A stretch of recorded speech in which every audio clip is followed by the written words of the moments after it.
Pendant la semaine de la fête de Marie-Madeleine, nous avons visité les rives de la mer de Galilée à la recherche des vestiges de la ville où la disciple de Jésus a vécu. Les premières fouilles à Magdala, sur un terrain acheté par la custodie de Terre Sainte, ont commencé en novembre 1971, sous la direction de frère Virgilio Corbo et frère Stanislao Lofreda. Les fouilles se sont poursuivies les années suivantes grâce aux efforts du Studium Biblicum Franciscanum. Les premières fouilles ont été menées par le père Corbo dans les années 1970. Une partie de la ville et surtout la place ont été découvertes.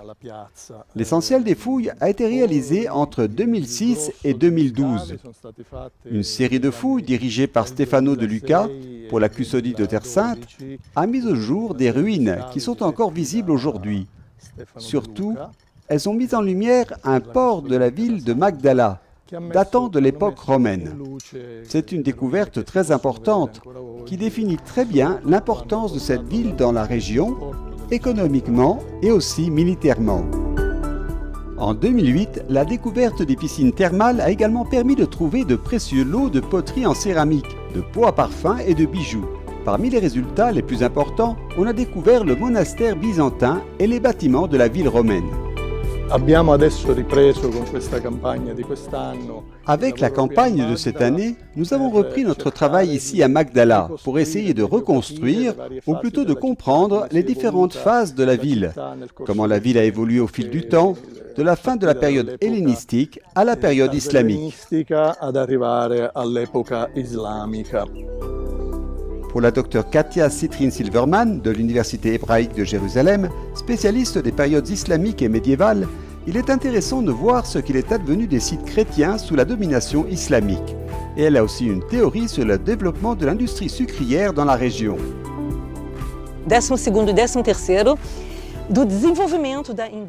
Les 12e et 13e siècles sont des périodes de développement de l'industrie sucrière.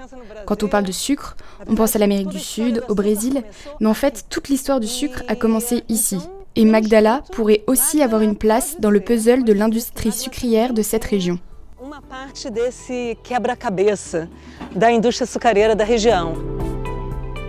Ces dernières décennies, les rives du lac ont connu de nombreux changements. Dans la zone des légionnaires du Christ, adjacente au site franciscain, des fouilles ont mis au jour une ancienne synagogue et un bas-relief avec une ancienne représentation de la Ménorah. Aujourd'hui, 2 frères de la custodie de Terre Sainte gardent le site archéologique avec des volontaires et servent dans les sanctuaires près de Magdala. Je pense que pour les volontaires, l'expérience de participer à des fouilles sur un site important tel que Magdala est certainement spéciale, aussi bien sur le plan personnel que sur celui des études, qui peuvent être utiles dans d'autres domaines archéologiques.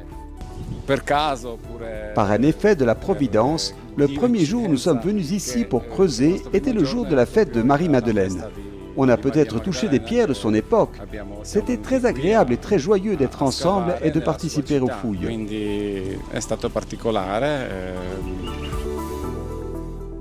Les fouilles de Magdala ont le grand mérite de contribuer à notre compréhension de la vie autour de la mer de Galilée à l'époque de Jésus. Et ils nous rapprochent aussi extraordinairement de la figure de Marie, la disciple de Jésus. Le 22 juillet, dans la basilique du Saint-Sépulcre, les frères de la communauté ont célébré la messe pour la fête de Marie de Magdala, qui fut une fidèle disciple de Jésus qui se tenait au pied de la croix.